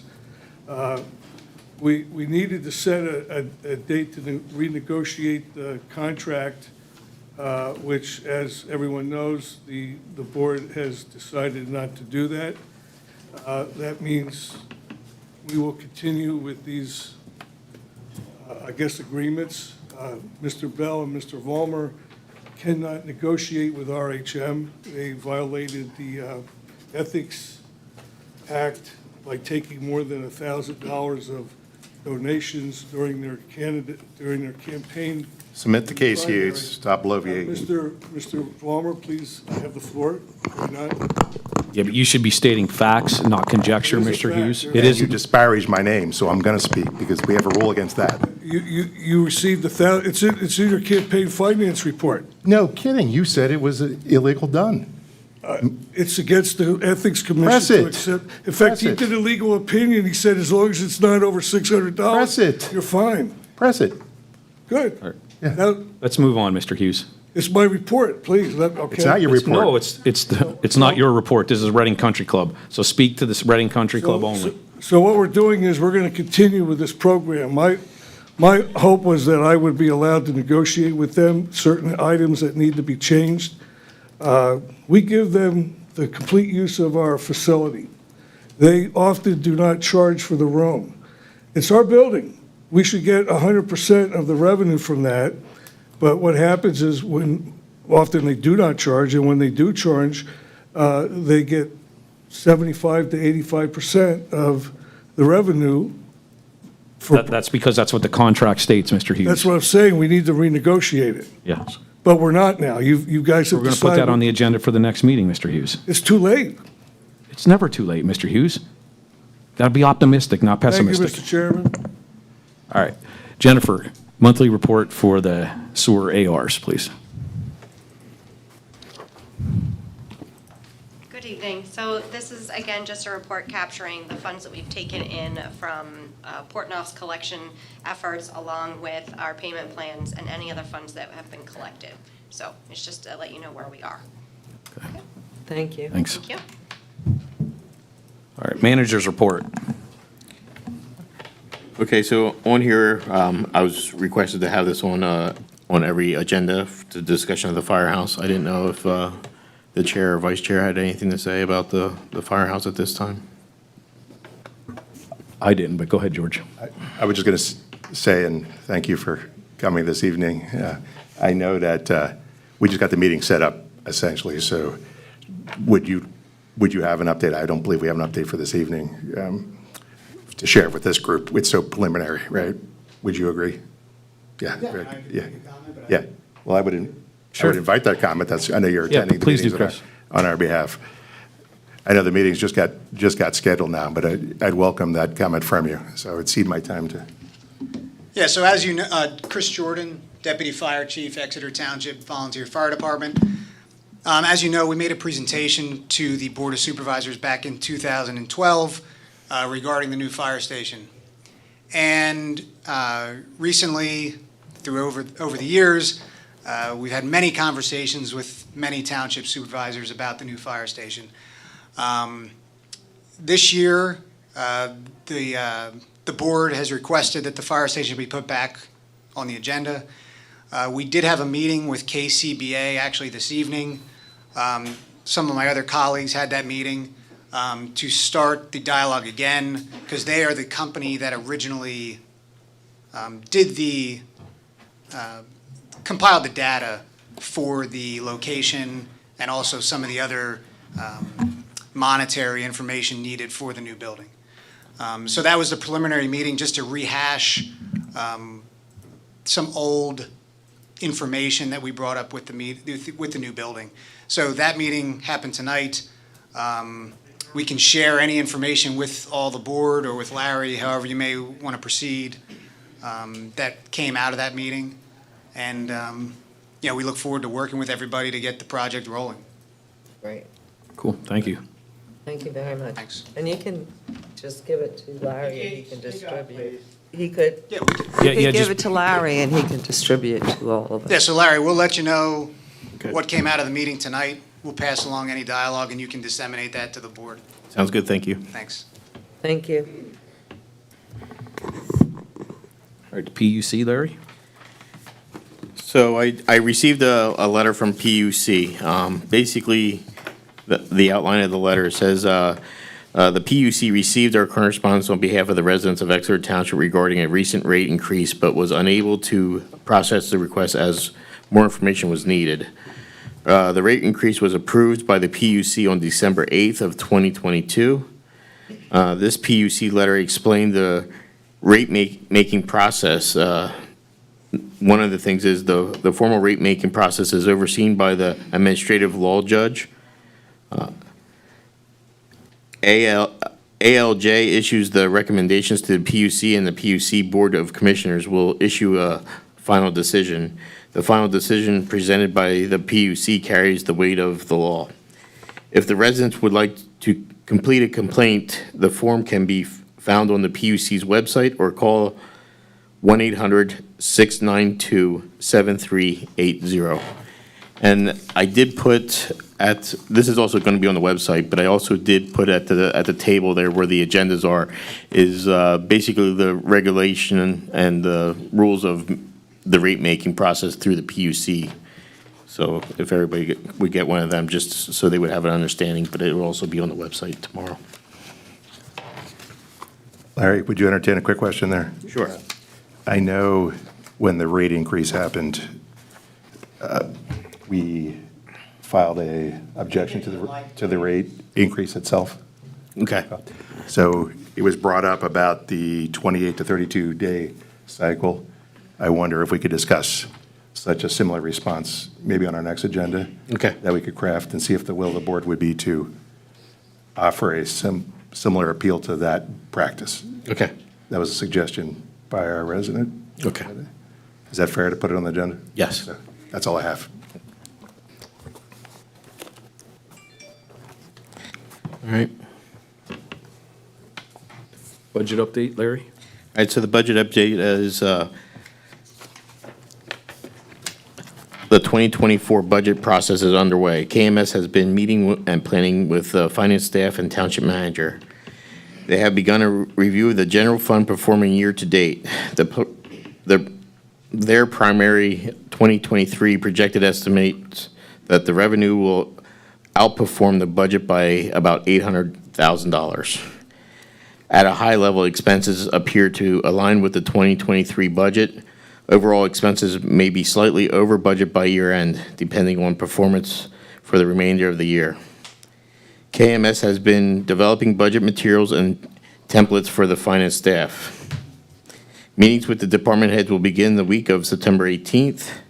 The draft budget is expected to be presented at a public budget workshop the third week of October. So I didn't know if you guys wanted to look at October of putting a date together for a budget workshop. Fine with me. What week was that, Larry? The third week? The third week of October is when they plan on doing a budget worksheet for the public. Isn't that, Halloween's what? Oh, public workshop, sorry. I won't be here for that week. I'm going on vacation. Okay. But you can still have the meeting if you need to. Any other board members have any suggestion? We either still hold it that third week with that much notice, I'm personally fine, or we held it at the end of the week before chairman leaves. I'm equally fine with either. We do have a board meeting set up for October 23rd, so I didn't know if you guys wanted to do the same week as the 23rd. I think it won't take too long. Well, the same week, not the same night. Same week. Yeah, but I'm indifferent. Larry, thanks for asking, but pick a day that works. Okay. For my benefit and I'm fine with whatever you pick. works for everybody else. Mr. Hughes? No comment. Okay. I will tell you, which I did tell you separately the last week, the week of the 13th is the week that I'm away, but you're talking after that. So. Yes, they said they'd be pretty much prepared to the third week of October, so. So anytime from the third week on, I'm good. Okay. All right. Should we say the 25th of October? We have a meeting the 23rd? The 25th is fine with me. Sounds great. I'm good. Okay. All right. And that's all I had on the budget update. And then update on the EHD. Jennifer, you'd like to speak on that?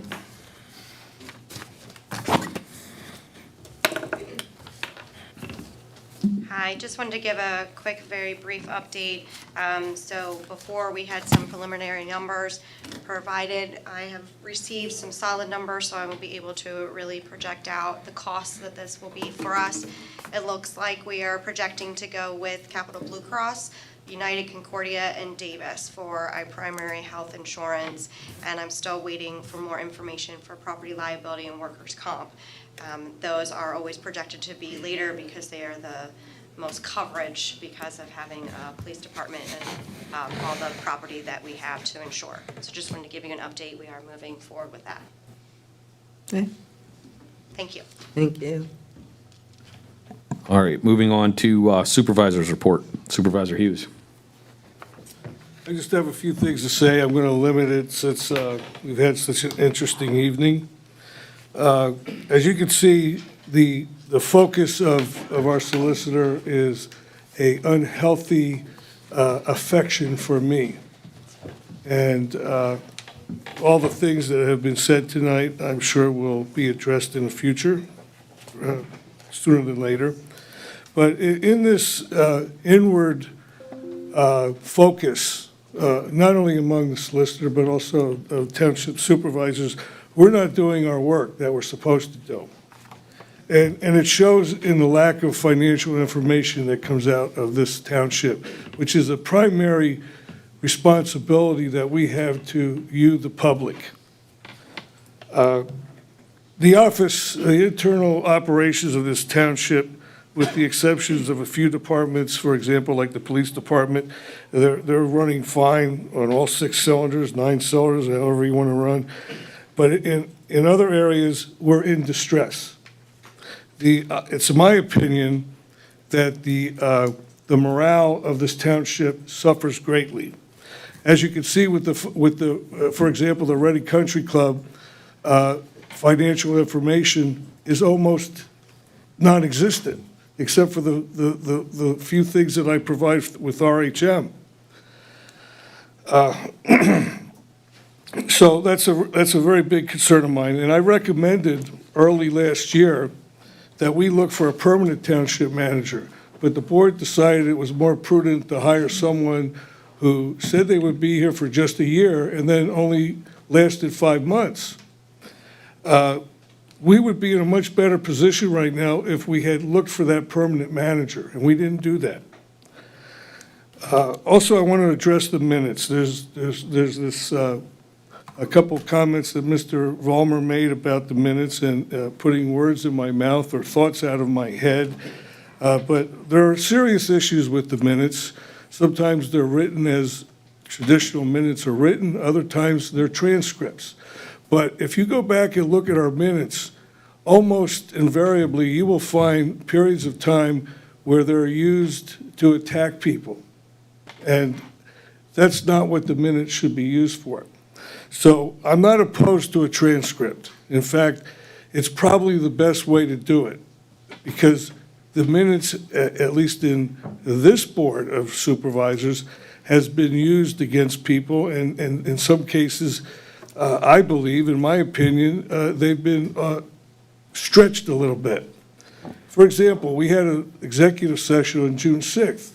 If you look at the minutes for June 12th, that's not even mentioned in the minutes. And the minutes are the official record of this township. So I believe that software that's available that would do a fine job in transcribing the minutes would be great. And I also, a suggestion by Mr. Howe a meeting ago, which was to preserve the videos related to these Board of Supervisors meetings, I think is a smart idea, and I'd like to see us pass an ordinance to make that so. I'm concerned about this meeting that was held in 2012. That's, what is that, like 12 years ago? A lot of things have changed since 12 years ago. In fact, I wasn't even here to know anything about that meeting, and I don't know if other people were here about that meeting. So this whole process needs to start over. I'm not opposed to building a fire station, but I am opposed to doing it the way we're addressing it. And that's pretty much my report tonight. Thank you. Ms. Kirchner? The only thing I have to say is about the fire station, and I believe that we're not serving the public right by not getting this done. This was planned many, many years ago, and we keep going back and forth, and nothing gets done. And it's time. Our township is growing bigger and bigger, and we have to make sure that we have the services, especially the fire company, on board with us. And that's all I have. Thank you. Mr. Bell? Thanks. I do appreciate the presence of Deputy Chief Jordan and the recurring presence at our meetings so we can advance the dialogue on getting the fire station done. That's extremely helpful, and the meeting happened to conflict with our meeting tonight, just like the one I think we rescheduled for next week might conflict with another, but that's the nature of calendars, I guess. But I just want to say I appreciate the support on advancing the dial on these things and your presence in the actual meetings. Hard break, the only other thing I saw was a correspondence, and I guess I'll limit the detailing of it, but I will just say you've heard me mention in the past that I don't take well to being threatened. Mentioned about a resident who made a threat, or actually was a non-resident who made a threat. Well, I equally don't take well from Birdsboro Mart making their threats. So bring it on, Birdsboro Mart. If you want to tackle the township, we'll be ready for you. You keep selling and crack paraphernalia and kratom to our youth, and we're ready for you. So that's all I have to say. But I'm tired of threats. All right, thank you, Mr. Bell. I'm going to keep mine brief. I went through the Robert's Rule of Order training, and now I'm taking the chairman training. I'm about halfway through that. It's 24 hours long, I think it is. So I got a little bit more time to go on that one. Learning a lot. One of the biggest takeaways I got from it is to stay calm and move the meeting along efficiently, but slowly, to make sure you don't forget things and, take better notes. So, especially during public comment. So that was one of the things that I did tonight, and it seemed to work pretty well for me. Maybe there's some critiques out there on that, but I felt it worked good. And if you don't think it worked good, let me know. And then also, I want to put this out there, all the supervisors. If you have a complaint about something, you need to be part of the solution to fix the problem. Don't just throw out, oh, this doesn't work, this is terrible, this is bad, going to these minutes. Mr. Hughes has stated many times that he didn't like transcripts, and tonight he says now he's for the transcripts. So it's very conflicting. So it makes it very challenging to move things forward when you don't have a clear picture of what people want. And that's what we need to strive for, that clear picture. And you can be against that picture or for it, but stay on the same path unless you get new information where it changes your perspective or changes how you see things. For example, tonight from Mr. Paiho's comments, it changed my perspective on that one resolution. And that's allowed. That's how we grow. That's how we become better leaders for this community, because we're no better than anyone else.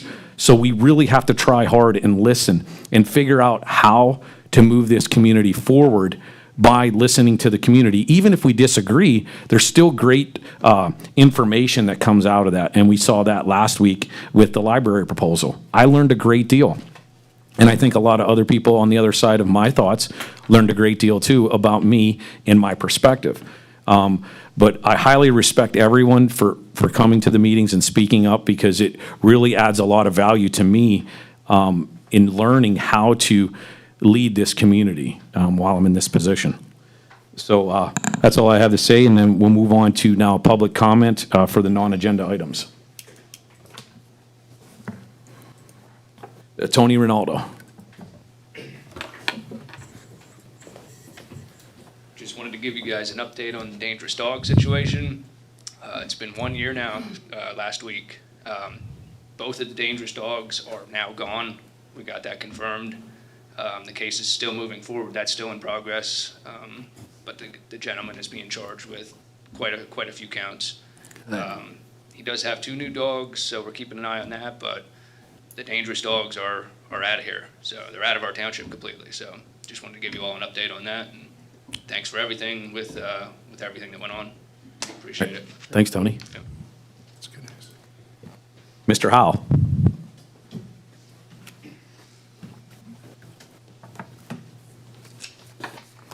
Thomas Howe, Post Office Box 4635. Let's see, there's probably 400, 500, 600 people who look at this video. So I know in that 500 or 600, from 2012 to now, how many people moved out of Exeter Township? How many people moved in? There's this total lack of detail. People don't, some of those people, they have no idea where this firehouse is gonna be built. Mr. Howe gave the files to Larry and David Hughes. Where's the township's files? We paid for it. We're paying for the fire company. We're paying for everything else. And we have to listen to this garbage sometimes. You want to say whatever you want to say. I don't care. I've been here 22 years. I know what's baloney and what isn't. The minutes should reflect the Sunshine Act so that when people read them, they know what transpired at the meeting. They shouldn't have to look at the video. You can breeze through typed in minutes faster than you can a video. Yet we're back to the board when Greg Gargier was here. It's just one sentence. It's just a lack of enough detail for the public. And again, we're paying. And the 2022 taxes are still on the website. The agendas and the minutes are all screwed up. Act 44, they fixed that, but it was screwed up for a long time. There's a bunch of other problems that aren't being fixed, and we're paying. And most of you don't pick these things up, but I do. Same way with the safety issue over at the library. I brought that up several times, and it's ignored. Mr. Vollmer wants to say he wants to listen to us, and they don't. They don't do anything except take our money. We can get a management company to run the township probably better than this is. They can't even talk into the microphone. And the other thing is, what does the right to know law say? Anybody know about that? Doesn't say anything about who's spending money or not. I asked for the DCED report. I had to go through right to know. The information on the website says April the 1st. If the company's not going to post it, then the township has to post it himself because it says April the 1st. There's a ton of other things that I can bring up, but I'm not going to. I hope everybody votes for somebody other than George Bell and David Vollmer. Thank you, Mr. Howell. Thank you as well. I love that endorsement. All right, I'll take a May I say something? Yes, sir, Mr. Jordan. Are you okay? Yeah, sure. What is he? I'd like to address Mr. Howe's inference to the 2012 presentation. If the board would like, we will gladly make a presentation at the next meeting. I could even send it in advance to the board of a presentation that shows everything that we've shown. I think we've presented to the board over the last 10 years at least 6 to 8 times. But we can do it again. I'm more than happy to. We can post it on the website. We can post it on our website. We can do whatever the board would like. You're part of the board now. I think that would be. Excuse me? Excuse me? You're part of the board now. You don't have, Board. Mr. Jordan, I think that would be a great idea. It looks like the If majority you of the want to board put it is- on the agenda for the 25th, I'm more than happy to make another presentation. There, let's- I think it would take, is it 25th the next meeting? I'm sorry. Yes. Okay. I mean, I think I could keep it to 5 to 10 minutes, depending on if there's Perfect. questions or comments or anything like that. Perfect. All right, thank you. Dave, That wasn't my point. I want to talk about this. Larry just did. Point of order, Mr. Chairman. This period is labeled public comment, not public debate. I'm looking for a motion now I think for you're out adjournment. of line. I'll make the motion to adjourn. I'll second. All those in favor, say aye. Aye.